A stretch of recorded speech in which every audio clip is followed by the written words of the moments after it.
পরে করেন, আগে তুলনামূলক পড়াশোনাটাকে শেষ করে নেন। তুলনামূলক পড়াশোনা শেষ করতে 18 থেকে 20 বছর বেশি লাগে না।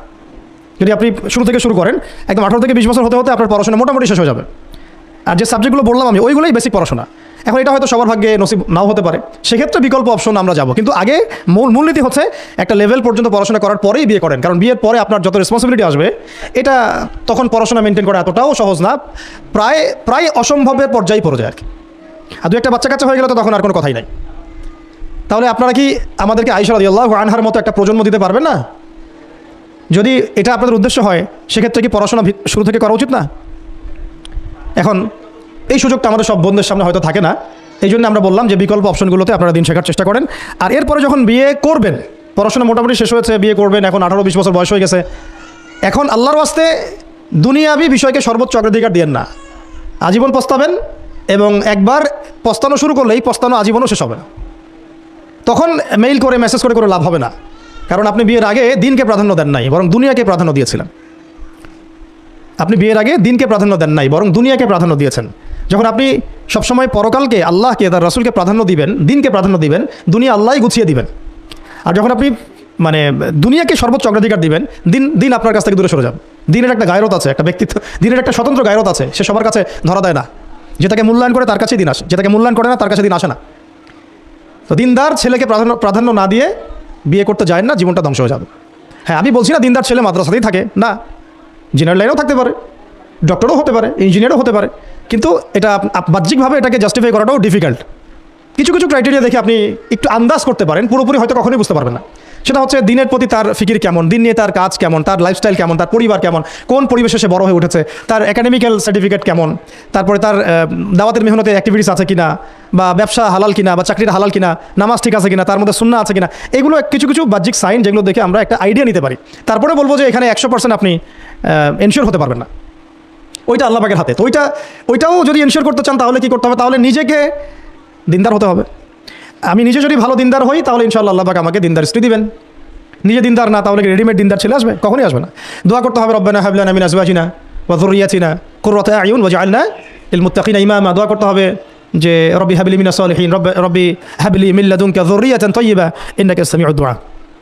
এই বিষয়গুলো থেকে খেয়াল রাখবেন। আর শরীয়তের মেজাজ মাথায় রাখা, শরীয়তের মেজাজের কথাটা আজকে এই জন্য বলছি যে আমরা আমাদের দেশে যে প্রবলেমটা দেখি, ইসলামের পূর্ণাঙ্গ বিষয়গুলো মানুষ মাথায় রাখতে চায় না।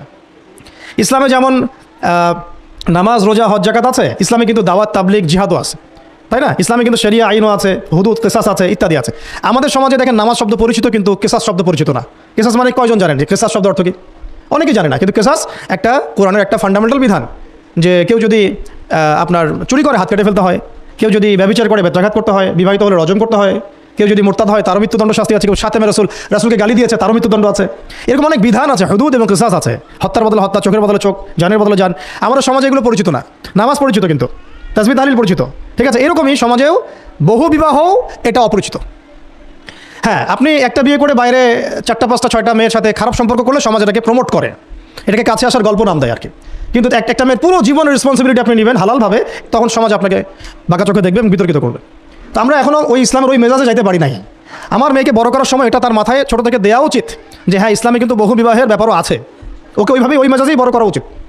এখানে আরেকটা প্রশ্ন আসতে পারে যে এটা তো ঐচ্ছিক। অবশ্যই ঐচ্ছিক, কেউ চাইলে করতে পারে, কেউ চাইলে নাও করতে পারে, সবার উপর এটা ফরজ না, কখনোই না। এবং এটাকে আমরা বড় স্কেলে এটাই সুন্নত এটা বলতে পারবো না। ওইটা একটা নির্দিষ্ট প্রেক্ষাপটে অ্যাপ্লাই করার বিষয় ছিল। যেমন উহুদের যুদ্ধ হয়ে গেছে, অনেক মেয়ে এতিম হয়ে গেছে, এখন এই মেয়েগুলো দায়িত্ব কে নেবে? বহু বিবাহের ব্যাপারটাতে আসলো তখন সূরা নিসার আয়াত যে তোমরা এখন পছন্দ হলে মাসনা সুলাসা রুবা করতে পারো।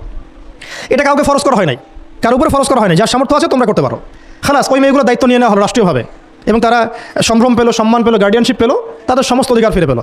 এটা ইসলামের একটা বিধান আছে। একেবারে এটাকে বাদ দিয়ে এটাকে অস্বীকার করা, কুফরি করলে কিন্তু কোরআনের সাথে আপনার কুফরি হয়ে যাবে। আপনার নিজস্ব রুচিবোধ থাকতে পারে যে আমি এটাকে পছন্দ করি না, সেটা আপনার ডিসিশন, এটা কোনো সমস্যা কিছু নাই। এমনকি ইসলাম আপনাদেরকে বলেছে যে মেয়ের অনুমতি ছাড়া তাকে বিয়েও দেওয়া যাবে না। সবার নিজস্ব জায়গা থাকতে পারে, কিন্তু ইসলামের প্রত্যেকটা বিধানকে মাথায় রাখা, যেটা ইসলামের একটা অংশ। না হলে আমরা অনেক সামাজিক সমস্যার সমাধান দিতে পারবো না। বাংলাদেশে এখন 6 লক্ষ মেয়ে আছে যারা এতিম, অবিবাহিতা, বিধবা, আরও বেশি। আমরা রাষ্ট্রীয়ভাবে তাদের কোনো ব্যবস্থা করতে পারবো না, সম্ভব না।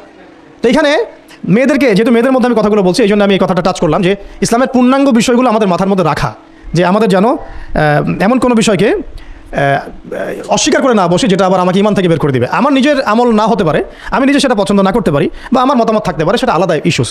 কিন্তু ইসলামের বিধানগুলোকে আমরা কোনোভাবে যেন ডিনাই করতে না যাই, এটা আমাদের মাথায় রাখতে হবে। আর এটা সমাজের কল্যাণের জন্য